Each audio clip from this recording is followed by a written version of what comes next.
परम पूज्य स्वामी जी महाराज जी कहते हैं कि जो हमारी फर्स्ट लाइन ऑफ ट्रीटमेंट है वो हमारा योग आयुर्वेद होना चाहिए।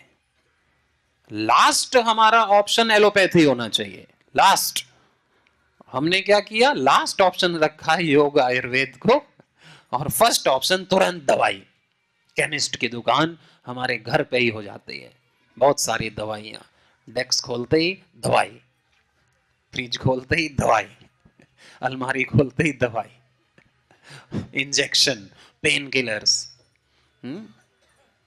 हाँ, घर में ही डॉक्टर, सारे डॉक्टर, फिर भी व्यक्ति बीमार, डॉक्टर भी बीमार, क्योंकि ऑप्शन तो है नहीं। जिसने प्रकृति को छोड़ दिया उसको बीमार होना तय है। नहीं तो हमारे जो पूर्वज रहे हैं उनको कभी भी डॉक्टरों की, पहले तो डॉक्टर ही नहीं थे और उनकी जरूरत भी नहीं थी, क्योंकि उनकी जरूरत भी नहीं थी इसलिए वो भी नहीं थे। क्यों क्यों नहीं थे? क्योंकि उनको प्रकृति के साथ जीना आता था, प्रकृति के नियमों को फॉलो करना, आहार को ठीक रखना कि किस मौसम में क्या खाना चाहिए, क्या नहीं खाना चाहिए, दिन में क्या खाना चाहिए, क्या नहीं खाना चाहिए, रात में क्या नहीं खाना चाहिए और क्या खाना चाहिए।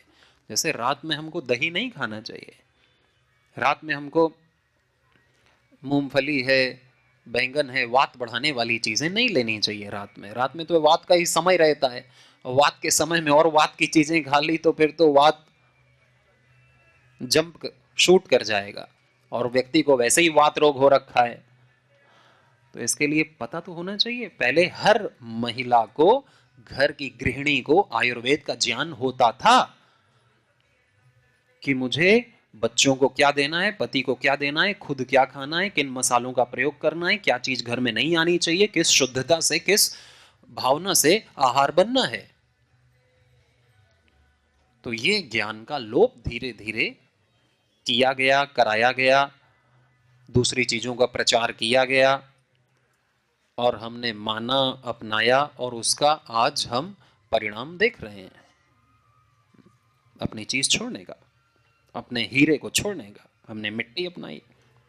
तो प्रकृति सबसे बड़ी चिकित्सा है, वो स्वयं हमारी चिकित्सा करती है। हर सेल में भगवान ने स्वस्थ रहने की शक्ति दी है। हर सेल अपने आप को स्वस्थ करता है और सारी मलिनता को दूर करता है। लेकिन जब हम गलत, हर समय हम टेंशन में ही रहेंगे, हाँ, पैसा पैसा पैसा पैसा की टेंशन है ना, या किसी भी चीज की हम अगर टेंशन में रहेंगे, चिंता में, तो हमारे जो सेल्स हैं वो भी खराब होने शुरू हो जाते हैं। सबसे पहले दिमाग के, फिर हार्ट के, फिर पूरे शरीर के सेल्स वो भी पगला जाते हैं। क्योंकि आदमी पगलाया है तो उसके सेल्स क्यों नहीं पगलाएंगे? उनके सेल्स की भी एनर्जी डिस्टर्ब हो जाती है। फिर सेल्स जो हैं अजीबोगरीब व्यवहार करने लगता है। जैसे व्यक्ति कर रहा है वैसे उसके सेल्स करेंगे। व्यक्ति स्वस्थ रहे तो उसके सेल्स भी स्वस्थ रहेंगे। परम पूज्य स्वामी जी कहते हैं ना कि हम मुस्कुराते हैं तो हमारे हर सेल मुस्कुराता है। हम स्ट्रेस पे रहेंगे तो उसका प्रभाव हर सेल पर पड़ेगा। हमारे ही नहीं, आसपास के वातावरण में भी पड़ता है। जहां आदमी बैठ जाए वहीं जो है उसी तरह का माहौल होने लगता है। उसके आहार पर जो वो खा रहा है उस पर पड़ता है, तो हमारे शरीर पर क्यों नहीं पड़ेगा? तो हर सेल अचानक से मरने लगेंगे, अचानक से पैदा होने लगेंगे बहुत सारे। तो उनकी जो नेचुरल प्रोग्रामिंग प्रकृति ने कर रखी है वो डिस्टर्ब हो जाती है कि उनको कितना जीना है, कब मरना है, कैसे काम करना है, ये उनकी नेचुरल प्रोग्रामिंग ये डिस्टर्ब हो जाती है। तो वो ठीक से काम नहीं करते हैं, ठीक से मरते नहीं है, और अचानक अचानक से डिजीज सेल ग्रो करने लगते हैं। उसी को कैंसर कहते हैं, और अपने ही शरीर के दूसरे सेल को हानि पहुंचाने लगते हैं। इसी को ऑटो इम्यून कहते हैं कि हमारे शरीर के जो इम्यून सेल थे वही हमारे शरीर के अच्छे सेल्स को खाने लगे, जिनका काम था रोगी सेल्स को खाने का, मरे हुए सेल्स को खाने का, वो अच्छे सेल्स को खाने लगे। ऑटो इम्यून, हमारा इम्यून सिस्टम, हमारी प्रतिरोधक क्षमता हमारे शरीर को नुकसान पहुंचा रही है, रोगों की ही मदद कर रही है। तो फिर तो डिस्टरबेंस हो गया शरीर में। तो ये ऐसा होता है फिर। उसका उसका असर बहुत ही सूक्ष्म चीजों तक जाता है, सेल्स तक जाता है। और फिर बहुत सारे सेल्स, रोगी सेल्स बढ़ने लगते हैं, बढ़ने लगते हैं, रुकते ही नहीं है। फिर वही कैंसर बढ़ने लगता है, ट्यूमर हो जाता है, इतने सारे सेल्स बढ़ गए। और फिर मेटास्टैटिक हो जाता है, फिर वहीं के सेल्स निकल निकल के नस नाड़ियों के माध्यम से कहीं ब्रेन में जा रहे हैं, कहीं सर्कुलेटरी सिस्टम में जा करके हाथ पैर में फैल रहे हैं, फिर वही कहीं इधर गांठ निकल रही, कहीं उधर गांठ निकल रही, कहीं चारों तरफ गांठें ही निकल रही हैं, क्योंकि वो जो रोगी सेल्स जो बढ़ रहे थे वो पूरे शरीर में फैलेंगे ही। फिर कैंसर मेटास्टैटिक हो जाता है। लेट जितना हम करते जाएंगे इग्नोरेंस में, ईगो एंड इग्नोरेंस, परम पूज्य स्वामी जी महाराज जी कहते हैं, ईगो में कि मैं जो कर रहा हूं वो ठीक है, मुझे मत सिखाए कोई, मैं, मेरी मर्जी, मेरा जीवन है। और इग्नोरेंस में, अरे कुछ नहीं होता, सब तो कर रहे हैं, कौन मर रहा है? तो ईगो में और इग्नोरेंस में जो जितना विलंब कर देते हैं, तो फिर वापस लौटने में उतनी ही परेशानी, कठिनाई और विलंब होता है। वैसे तो जब जागो तभी सवेरा। तो हम अपने को जब हम पूरी तरह से स्वस्थ करते हैं तो हमारा भविष्य सिक्योर रहता है, सिक्योर रहता है, इंश्योर्ड रहता है। और हम अगर वर्तमान में ही अपने शरीर में दुखी हैं, अपने मन में दुखी हैं, और कोई भी चीज हमें अच्छी थोड़ी देर के लिए लगती है, फिर बुरी लगने लगती है, जल्दी हम डिस्टर्ब, बोर हो जाते हैं, अशांत हो जाते हैं, दुखी हैं, तो हमारा भविष्य भी इससे ज्यादा भयंकर है। वैसी वैसी तो नहीं रहेगी चीजें, अच्छी होने की संभावनाएं हैं नहीं। तो अच्छी होने की संभावना जब होती है जब हम बुरी चीजों को रोक दें और अच्छी चीजों के प्रति हम जागरूक हो जाएं, आगे बढ़ने लगे, कदम बढ़ाने लगे। एक कदम ही बढ़ाते हैं तो ऐसे प्रकाश होता है फिर। तो इसलिए बहुत ही आवश्यक है आज के रूप में माताओं बहनों का योग को जानना और योग को जीना, करना, क्योंकि उनके करने से घर के दूसरे सदस्यों तक भी ये ज्ञान पहुंचता है, बच्चों तक पहुंचता है, बड़ों तक पहुंचता है। इसलिए और घर में शांति बनी रहती है, प्रसन्नता बनी रहती है कि नहीं? हाँ है। तो ये बात आपको अच्छी लगी, मुझे अच्छा लगा। तो ऐसा है, नहीं तो घर में अशांति, दुख, रोगों का माहौल रहता है।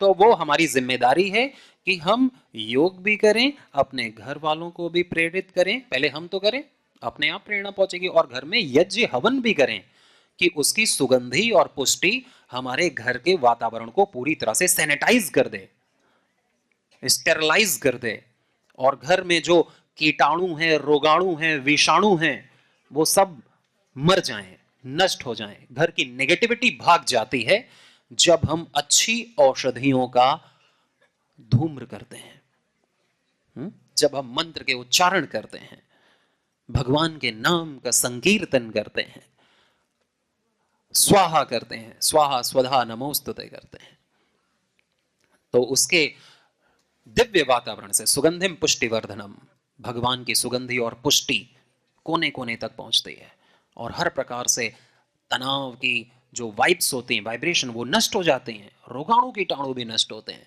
और फिर वही सुगंधी और पुष्टि जब हम सांस लेते हैं तो हमारे भीतर जाती हैं, वही औषधियां जो हमने डाली थी, गुग्गल, गाय का घी, गिलोय आदि, और जो भी जावित्री है, मुलेठी है, और बहुत सारी प्रकार की औषधियां जो हवन सामग्री में होती हैं, वो सारी हवन सामग्री जो औषधि हैं, उनके नैनो पार्टिकल्स, उनके धूम्रकण हमारे शरीर के भीतर जाएंगे। नहीं तो दूषित वायु बंद है चारों तरफ से, खुली हवा नहीं है, धूप भी नहीं पहुंच रही है, वही रोगाणु कीटाणु बास, और वही फिर हम वो सेंट डालते हैं, रूम फ्रेशनर डालते हैं, और जो कि सिंथेटिक और केमिकल के होते हैं, वही हमारे शरीर के भीतर जाएंगे, तो हम केमिकल ही बढ़ा रहे हैं। हमें लग रहा है कि हम तो बहुत सुगंधी और अच्छा कर रहे हैं, तो वो भी ऑर्गेनिक होनी चाहिए, नेचुरल सुवास होनी चाहिए, ब्लॉसम, आर्टिफिशियल नहीं। तो फिर घर में आनंद का माहौल रहेगा। और नेचुरोपैथी का ये भी सिद्धांत है, पहले सिद्धांत क्या बताया था कि रोग एक है और रोगों की चिकित्सा भी एक है। रोगों का एक है टॉक्सिन्स का इकट्ठा होना। टॉक्सिन्स क्यों इकट्ठा होते हैं? क्योंकि हमारी जीवनी शक्ति ही कम हो गई है। क्यों कम हुई है? क्योंकि हम पालन विरुद्ध चल रहे हैं प्रकृति के। जो ऋषि मुनियों ने जो नियम हमको बता रखे हैं, या तो हमें खुद बुद्धि हो, हम जान जाएं कि क्या नियम है इस प्रकृति के, प्रकृति को इतना सूक्ष्मता से ऑब्जर्व कर लें कि हमें प्रकृति के नियमों का अपने आप ज्ञान हो जाए। हमें नहीं पता है तो कम से कम आयुर्वेद की पुस्तकें या गुरु को सुन करके तो पता कर सकते हैं। हम जानते नहीं और दूसरों की फिर हम मानते भी नहीं, गुरु की। इसलिए और फिर रोगों का कारण भी है कि शरीर को डिटॉक्स करना। और फिर ये सिद्धांत है कि प्रकृति स्वयं अपने आप को शुद्ध करती है। अगर हम स्कोप देते हैं, उपवास करते हैं, रेस्ट में रहते हैं, गलत चीज़ों को छोड़ देते हैं, आहार विहार को, तो हमारी शरीर की खुद ही जो नेचुरल कैपेसिटी है हीलिंग करने की वो बढ़ती है। लेकिन अगर हम खूब खाते रहेंगे तो वो बंद, फिर नहीं, नेचुरल हीलिंग नहीं होगी। तो उसके लिए भी हमें करना। और फिर अगला नियम ये है कि जो प्रकृति है वो हमें पूर्णता से हील करती है, स्वस्थ करती है पूर्णता से, यानी पूरे शरीर को स्वस्थ करती है, केवल एक चीज को नहीं कि हमारी आंख में रोग है, या हमारे दांत में, हमारे पेट में है।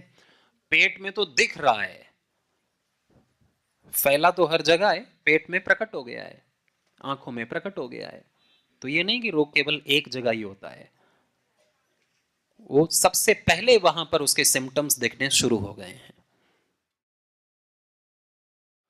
तो जो प्रकृति है वो हमको पूरे तन से भी स्वस्थ शुद्ध करेगी और पूरे मन से भी और आत्मा से भी करेगी। यानी कि आदिदैविक, आदि भौतिक, आध्यात्मिक, तीनों स्तरों पर हमारा शुद्धिकरण, सशक्तिकरण होता है।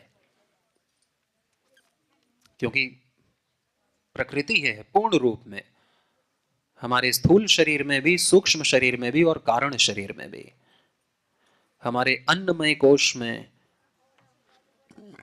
प्राणमय कोश में, मनोमय कोश में, पंच कोश होते हैं, अन्नमय, प्राणमय, मनोमय, विज्ञानमय, आनंदमय, पंचकोशों में प्रकृति। तो प्रकृति हर एक कोश को शुद्ध करेगी, हर एक कोश को। हमारे अन्नमय शरीर को, जिसमें हम अन्न खा करके इसको बना रहे हैं, उसको भी शुद्ध करेगी, स्वस्थ करेगी। हमारे प्राणमय कोश को, जो जिसके माध्यम से हम क्रिया कर पाता है ये शरीर, उसे प्राण शक्ति कहते हैं। क्रियाशील जो हमें उत्साह में बनाता है, प्राण के कारण से प्राण शक्ति हमारी बढ़े। तो प्राण शक्ति, प्राणमय कोश भी हमारा स्वस्थ रहता है इसी, जब हम प्रकृति के टच में रहते हैं, शुद्ध वातावरण में रहते हैं, नैसर्गिक वातावरण में रहते हैं। और फिर उसके बाद मनोमय कोश, मन भी हमारा एकदम नेचुरल रहेगा। अननेचुरल चीज़ों की बहुत सारी जो स्ट्रेस वाइब्स हैं वो ख़त्म हो जाएंगी।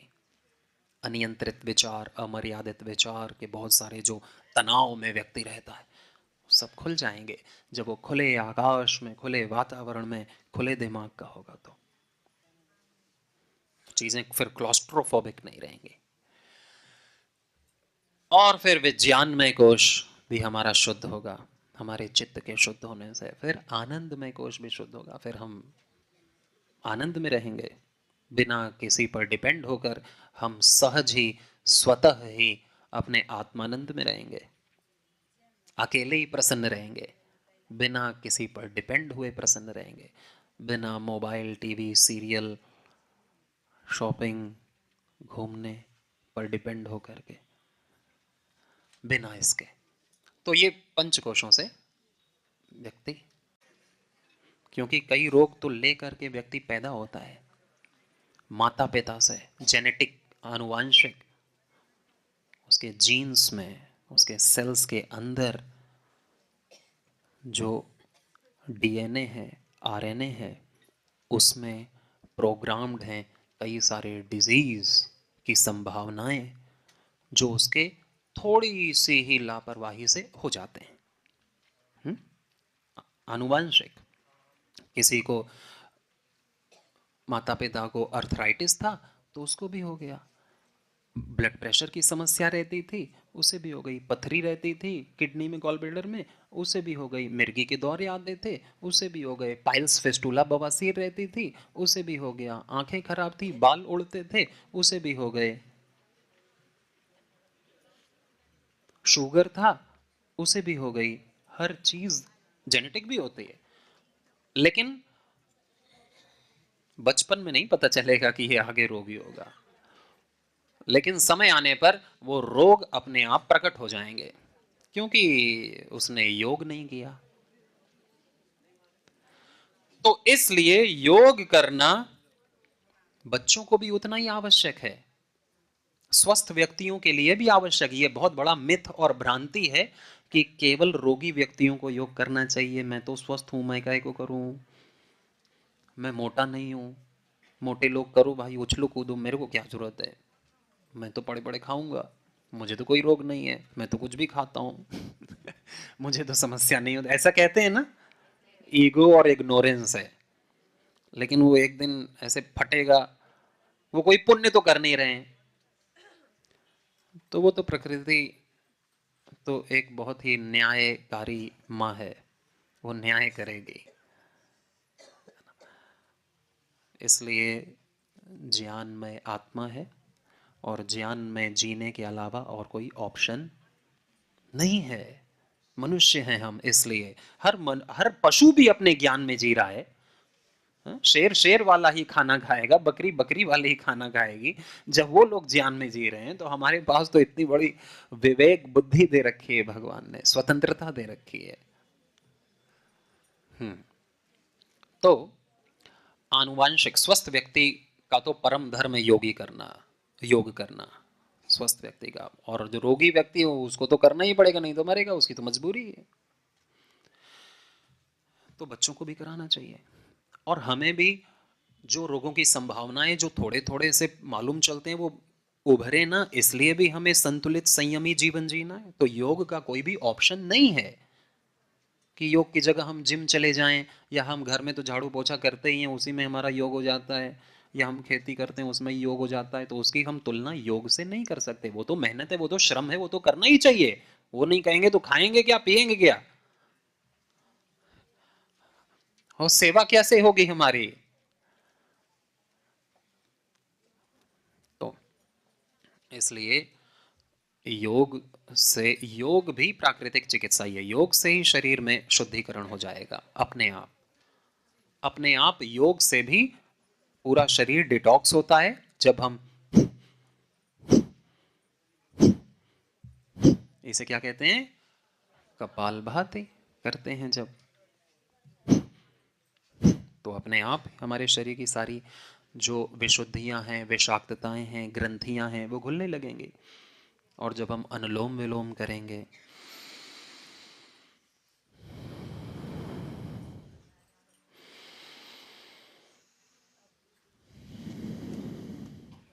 तो भी शरीर में शुद्धिकरण होगा, प्राण शक्ति बलवान बनेगी, मन शांत होगा, हमारी जो पिट्यूटरी ग्लैंड है, थायराइड ग्लैंड है, थाइमस ग्रंथि है, हाइपोथैलेमस है, वो सब स्वस्थ होंगे इसी प्राण शक्ति से, बिना किसी ऑपरेशन के, बिना किसी दवाई के, इसी नेचुरल पद्धति से, बिना किसी साइड इफेक्ट के। नहीं तो एक गोली खाओ, उसके 4 साइड इफेक्ट झेलने को तैयार रहो, लेकिन मजबूरी में आदमी को कुछ पता नहीं है तो खाना ही पड़ेगा। वो कहता है ठीक है चलो देखेंगे साइड इफेक्ट, ये चीज तो ठीक हो पहले जिससे परेशान है। फिर लाखों की इंजेक्शन लगाने को व्यक्ति तैयार रहता है, 1 घंटा नहीं देगा रोज का, लेकिन 1 लाख का एक इंजेक्शन भी, मरता क्या ना करता भाई, बचा लो। ऐसा नहीं होना चाहिए, वो बचना तो वैसे भी नहीं है, चाहे 1 लाख का लगाए चाहे 1 करोड़ का। पैसे से आदमी स्वस्थ रहेगा क्या, पैसे से स्वास्थ्य नहीं खरीदा जा सकता है, पैसे से नहीं। अतः तो योग हमारे प्राकृतिक चिकित्सा में हमारे जो गड़े हुए रोग हैं, अंदर जिनकी संभावनाएं हैं, जो आनुवांशिक हैं, उनसे भी मुक्त हो जाता है आदमी। और यहाँ तक कि योग से इस भव रोग से भी मुक्त हो जाता है। वो तो और सूक्ष्मता से हमारे चित्त को कब्जे में, भव रोग यानी कि संसार की आसक्ति, राग द्वेष, अज्ञान, अशुभ में आकर्षण की प्रवृत्ति, और शुभ चीजों का अच्छा न लगने की समस्याएं, ये भव रोग है। ईश्वर का स्मरण न आना, ईश्वर प्यारा न लगना, संसार में चीजें प्यारी लगनी, है ना, और जो हमारे हैं हो सकते नहीं वही प्यारे लगने, और जो हमारा सदा से है वो प्यारा न लगना, उसे भूल जाना, और जो हमें भूला हुआ है उसी को याद करते रहना, उसी में रोते धोते रहना, इसे भाव रोग कहते हैं। इससे तो सभी ग्रसित हैं। तो योग इस भव रोग से भी पार कर देता है, उसी को मोक्ष कहते हैं, उसी को मुक्ति कहते हैं। तो पहले पहले तो छोटे लेवल के रोग दूर होंगे, फिर उससे बड़े वाले, फिर सबसे बड़े वाले। तो यानी हर प्रकार का रोग दूर करना है तो योग की शरण में मनुष्य को आना ही पड़ेगा, चाहे दुनिया भर का चक्कर लगा के आए, आना पड़ेगा।